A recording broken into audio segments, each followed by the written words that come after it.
¿Qué tal, queridos hermanos? Qué gusto saludarlos en este nuevo día, en este miércoles 7 de octubre del 2020, en el que la iglesia celebramos una fiesta muy hermosa, que es la Virgen de Nuestra Señora del Rosario. Vamos a meditar las lecturas que nos marca el día de hoy. Les doy las gracias por estar conmigo, acompañándome en este momento de meditación, y les pido que me ayuden a compartir, que me ayuden compartiendo este video en sus redes sociales para que la gente, pues haya más personas a las que les llegue, y puede que haya alguien que necesite en este momento la palabra de Dios y que tú puedes ser el conducto para que le llegue. Vamos a pedirle al Espíritu Santo que nos ilumine para hacer una buena reflexión junto con ustedes de esta palabra.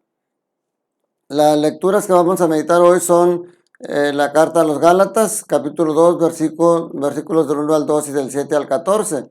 Y en el Evangelio estaremos viendo a Lucas, capítulo 11, versículos del 1 al 4.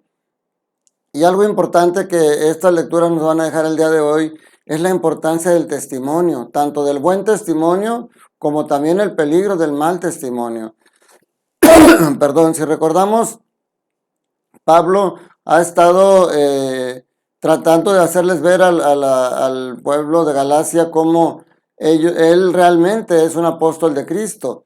Ayer estuvo dándoles algunos testimonios o algunos fundamentos, y hoy parece que ya habla de que es aceptado, porque incluso habla de que tanto las columnas de la iglesia, como son Pedro, Santiago y Juan, aceptan que ellos son los encargados de predicar al pueblo judío, y Pablo y la gente que lo empezó a seguir, encargados de predicar a los paganos. Entonces ya de alguna manera está justificando, está Pablo haciendo valer su ministerio apostólico.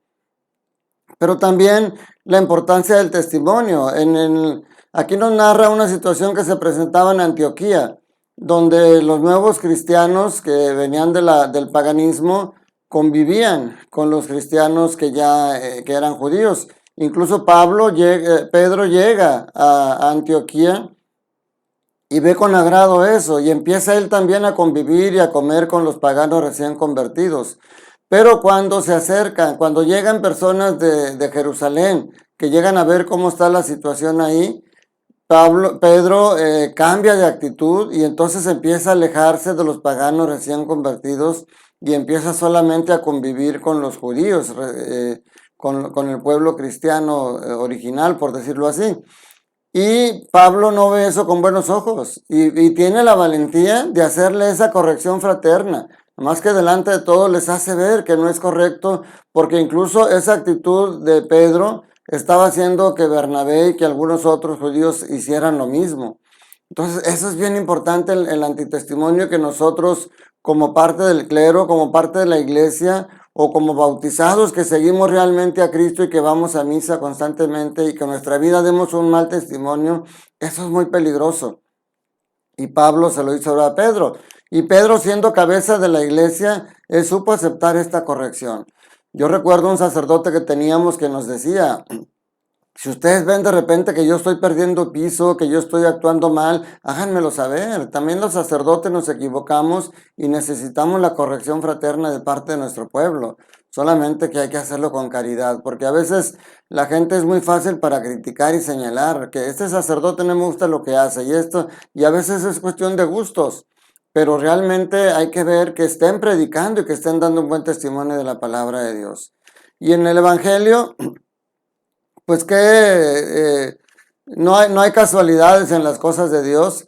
Qué hermoso que hoy que celebramos la fiesta de María Santísima en su advocación de Nuestra Señora del Rosario, viene el pasaje en el que los discípulos, viendo a Jesús orar, fíjense aquí, a diferencia del mal testimonio que de pronto estaba dando Pedro, los discípulos de Jesús ven el buen testimonio de Jesús, que siempre se retira a orar, que siempre, por mucho que esté haciendo actividades, por mucha labor, siempre se toma momentos para orar. Y en este momento que estaba en oración, los discípulos le dicen: enséñanos a orar como Juan enseñó a sus discípulos. Y entonces, muy hermosamente, Pedro, fíjense, si se fijan, perdón que me salga tantito, fíjense, hoy viene en este pasaje de Lucas, se los voy a leer porque es muy cortito. Dice: entonces Jesús les dijo: cuando oren digan: Padre, santificado sea tu nombre, venga tu reino. Danos hoy nuestro pan de cada día y perdona nuestras ofensas, puesto que también nosotros perdonamos a todo aquel que nos ofende, y no nos dejes caer en la tentación. Si se fijan, este pasaje de Lucas nos presenta un Padre Nuestro más corto. Mateo agrega otras dos, dice, líbranos del mal al final. Y de hecho hay una tercera versión del Padre Nuestro que es en el libro de la Didaché. La Didaché, que es una palabra que significa enseñanza y habla de la enseñanza apostólica. Ahí vienen enseñanzas muy hermosas, incluso en la misa, cuando nosotros decimos la doxología final del Padre Nuestro, líbranos de todo, cuando decimos, porque tuyo es el reino, tuyo el poder y la gloria por siempre, Señor. Eso está sacado de la Didaché. En el Padre Nuestro que viene en la Didaché lo terminan así. Pero aquí, en el Padre Nuestro, más que enseñar una oración, el Señor Jesús nos da enseñanzas más grandes. Primera, nos enseña nuestra ubicación real con Dios. Ya no un Dios lejano, ya no un Dios al que lo tenemos que agachar la cabeza para no verlo y que no podemos pisar el lugar donde Él está. Hoy nos presenta a un Dios cercano, a un Dios que es nuestro Padre y que se preocupa por nosotros. Esa es la primera gran enseñanza que da Jesucristo con el Padre Nuestro y que decimos que es la oración más importante de todas las que tenemos los católicos porque es la única que directamente Jesús nos la enseñó. Entonces hay que orarla con mucha fe y no caigamos en el error que por ser una oración que repetimos constantemente se vuelva rutina y la digamos como simplemente un perico que está recitando algo. Al rezar el Padre Nuestro, pensemos realmente que estamos hablando con nuestro Padre que nos ama. Y lo primero que tenemos que hacer al orar, esta oración también nos la enseña. Porque empieza diciendo, Padre nuestro, que estás en el cielo, santificado sea tu nombre, venga a nosotros tu reino. O sea, son las primeras dos peticiones que hace el Padre Nuestro son dirigidas a Él, alabanza a Él, al reino del Padre y a glorificar su nombre. Y luego vienen tres dirigidas a nosotros, porque después de decir esas dos, que son santificado sea tu nombre y venga tu reino, dice, danos hoy nuestro pan de cada día. Y luego dice, perdona nuestras ofensas, puesto que también nosotros perdonamos al que nos ofende, y no nos dejes caer en la tentación. Aquí son las tres peticiones para nosotros, que San Mateo agrega y líbranos de todo mal. Entonces, eso nos enseña el Padre Nuestro.